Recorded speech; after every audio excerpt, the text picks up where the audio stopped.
dzakari wa unfa waja'alnakum syu'uban wa qabaila lita'arafu inna akramakum indallahi atqakum innallaha alimun khabir.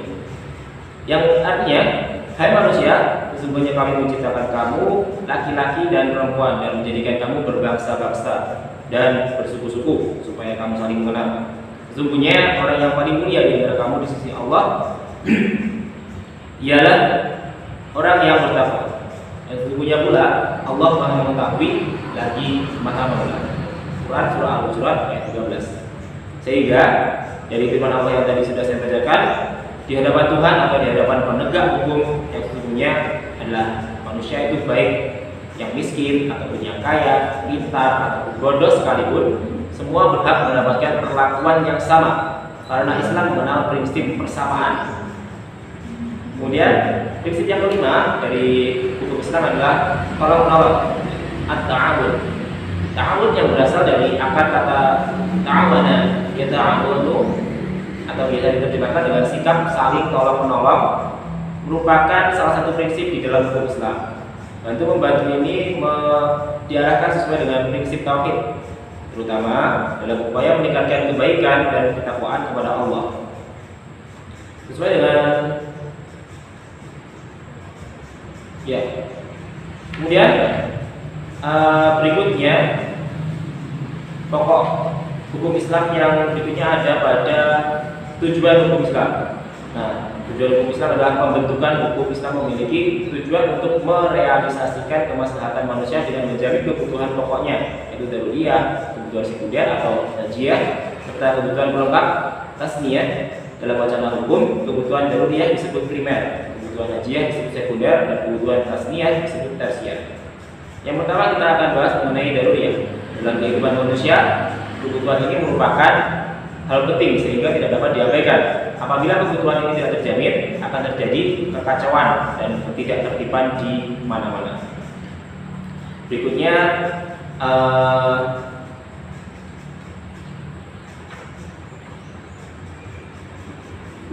kebutuhan hidup yang primer ini dalam perpustakaan hukum Islam disebut dengan istilah al-maqasid al-khamsah, atau disebut juga al-kulliyah al-khams. Lima hal inti atau 5 hal pokok ini yaitu hifz ad-din, memelihara agama, hifz an-nafs, memelihara jiwa, dan juga hifz al-aql, memelihara akal. Lalu setelah itu ada hifz an-nasl dan hifz al-mal, itu memelihara harta atau hak milik. Nah, hifz ad-din yaitu memelihara agama, ini merupakan suatu wujud keikutsertaan sebagai umat beragama, tentunya muslim, dalam menjaga keberadaan agama, dan hal ini merupakan fitrah bagi setiap manusia. Kemudian hifz an-nafs atau memelihara jiwa. Dalam Islam, seperti halnya sistem lain, melindungi hak-hak untuk hidup, merdeka, dan merasakan keamanan, yang melarang bunuh diri dan pembunuhan. Dalam Islam pula, pembunuhan terhadap seorang manusia tanpa alasan yang benar diibaratkan seperti membunuh seluruh manusia. Sebagaimana pada khutbah Nabi Muhammad SAW ketika menuju pada Arafah di tanggal 9 Dzulhijjah, 10 Hijriah, di sana dia berkhutbah, di antaranya, wahai manusia, sesungguhnya darah dan harta kalian adalah haram bagi kalian sampai kalian bertemu Tuhan kalian. Ia mulia seperti mulianya hari kalian ini. Di bulan ini dan di negeri kalian ini, ingatlah, adakah kalian telah menyampaikannya?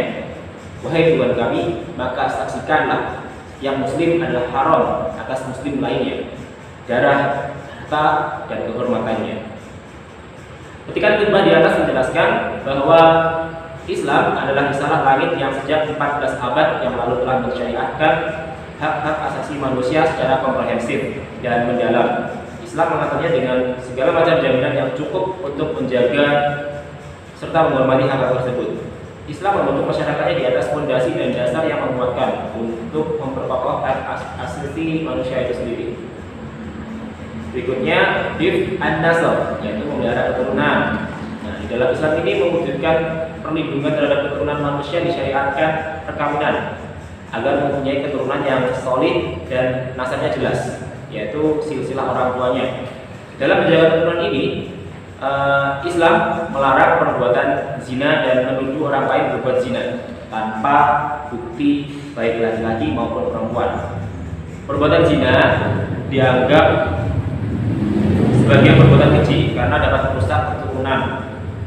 Bahkan terdapat sanksi yang sangat berat berupa dera kepada pelaku zina agar tidak mencoba untuk mendekati zina karena sudah jelas dapat larangannya di dalam Al-Quran surah Al-Isra ayat 32. A'udzubillahi minasyaitonirrajim. Bismillahirrahmanirrahim.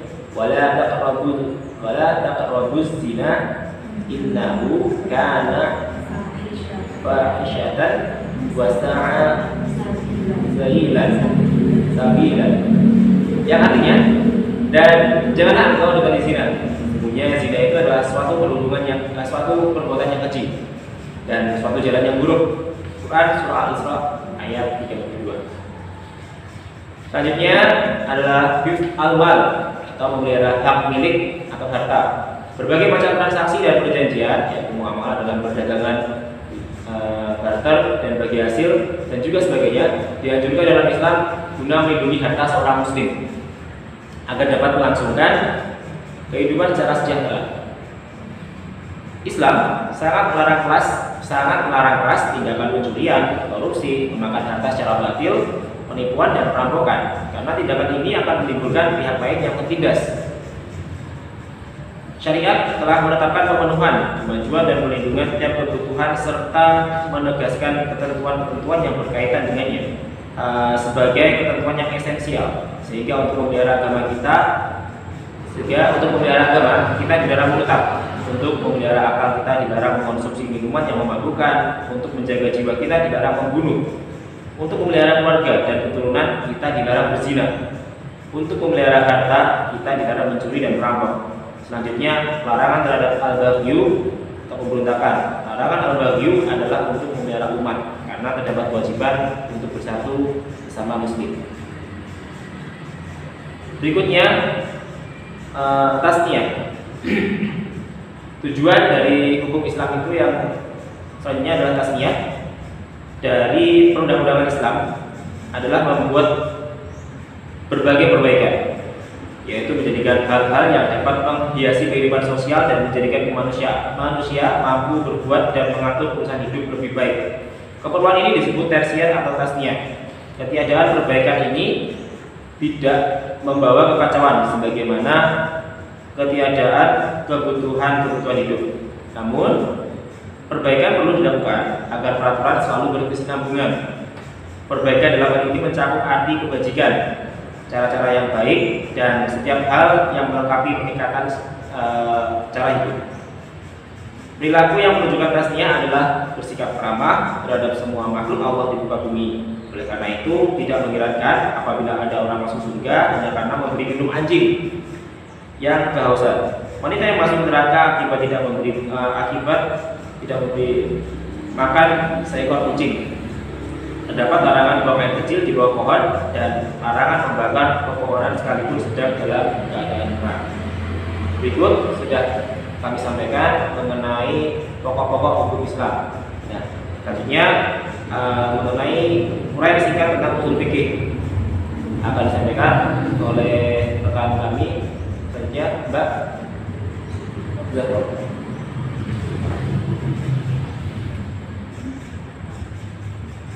Yang kedua yaitu usul fikih. Pengertian usul fikih yaitu berasal dari kata usul dan fikih. Kata usul adalah bentuk jamak dari kata al-asl yang berarti fondasi untuk membangun sesuatu. Sedangkan al-fikih berarti pemahaman yang mendalam dan membutuhkan potensi akal. Jadi usul fikih adalah ilmu yang membicarakan berbagai ketentuan dan kaidah yang dapat digunakan dalam mempelajari dan merumuskan hukum syariat Islam dari sumbernya, Dengan kata lain, usul fikih merupakan metode yang harus ditempuh oleh para ahli fikih dalam menetapkan hukum-hukum syarak berdasarkan dalil-dalil syar'i serta mengklarifikasikan dalil-dalil tersebut berdasarkan kualitas.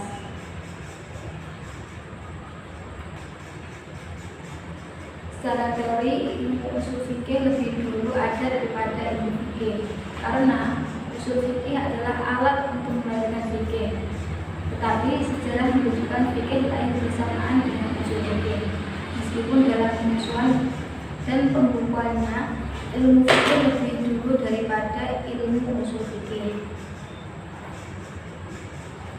Pada zaman Rasulullah SAW, ketika beliau mendapati satu kasus, beliau selalu menunggu turunnya wahyu dari Allah yang menerangkan tentang solusi dari masalah tersebut. Dan apabila mendesak, namun beliau belum ada wahyu yang turun dari Allah, maka beliau menetapkan hukum tersebut melalui sabdanya yang dikenal dengan istilah hadis atau as-sunnah.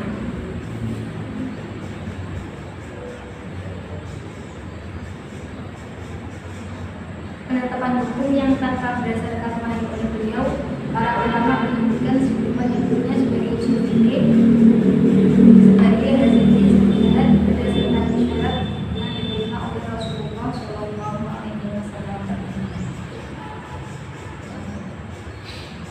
Kemudian selanjutnya, cara-cara yang digunakan oleh Rasulullah itulah yang menjadi bibit munculnya ilmu fikih dan ilmu usul fikih secara bersamaan. Karena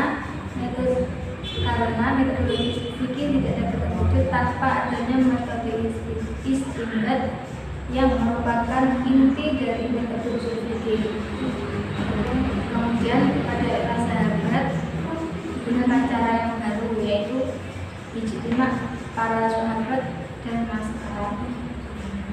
Para sahabat biasa melakukan musyawarah untuk mencari kesepakatan bersama tentang persoalan hukum yang diikuti. Keputusan musyawarah tersebut biasanya diikuti dan dipatuhi oleh para sahabat yang lain, sehingga muncullah kesepakatan para sahabat, yaitu yang saat ini kita sebut sebagai ijma. Nah, untuk sahabat yang melakukan ijtihad secara praktis telah menggunakan kaidah-kaidah usul fikih tentunya. Dan saat itu pula Rasulullah langsung mendampingi dan memberikan bimbingan untuk para sahabat untuk dengan metode syar'i, yaitu membentuk hukum melalui istinbat maupun qiyas karena kemampuan berbahasa Arab yang masih jernih.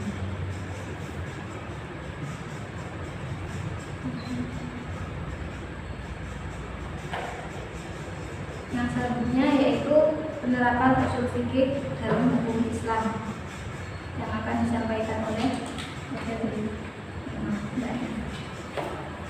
C. Penerapan usul fikih dalam hukum Islam. Umat Islam masa kini sesungguhnya membutuhkan keilmuan usul fikih di masa lalu. Hal ini dianggap perlu guna mereaktualisasikan prinsip-prinsip hukum Islam ke dalam realitas zaman modern yang memang dirumuskan sebagai metodologis, teoritis, filosofik dan saintifik bagi upaya istinbat yang bersifat partikular dan relatif. Karenanya sebagian besar, jika tidak semua produk-produk hukum pada mujtahid masa lalu tidak pernah dicetuskan sebagai berlaku mutlak sebagaimana yang cenderung dipahami sekarang. Mengembalikan peran vital usul fikih seperti yang dicontohkan oleh pada masa Imam Mujtahid dan murid-murid beliau adalah hal mutlak yang diperlukan. Hanya cara itu nampaknya menjadi dua dilema yang selama ini dihadapi umat Islam. Yang pertama, jika ijtihad dibuka, muncullah pemikiran bebas yang tak terkendali karena tidak adanya standar dan kriteria yang membatasi. Yang kedua, jika pintu ijtihad ditutup, maka matinya dinamika pemikiran akibat pemaksaan paham yang terjadi. Para imam mujtahid telah mencontohkan bagaimana kedua dilema itu diatasi dengan menyusun kerang metodologis dan berijtihad sesuai dengan rumusan usul fiqh. Persoalan-persoalan prinsipal dan yang pernah terjadi pada masa kenabian, maka acuannya adalah nas Al-Quran dan Sunnah Nabi. Sedangkan untuk persoalan di luar itu digunakan perangkat ijtihad sebagaimana telah diatur dalam kaidah-kaidah usuliyah.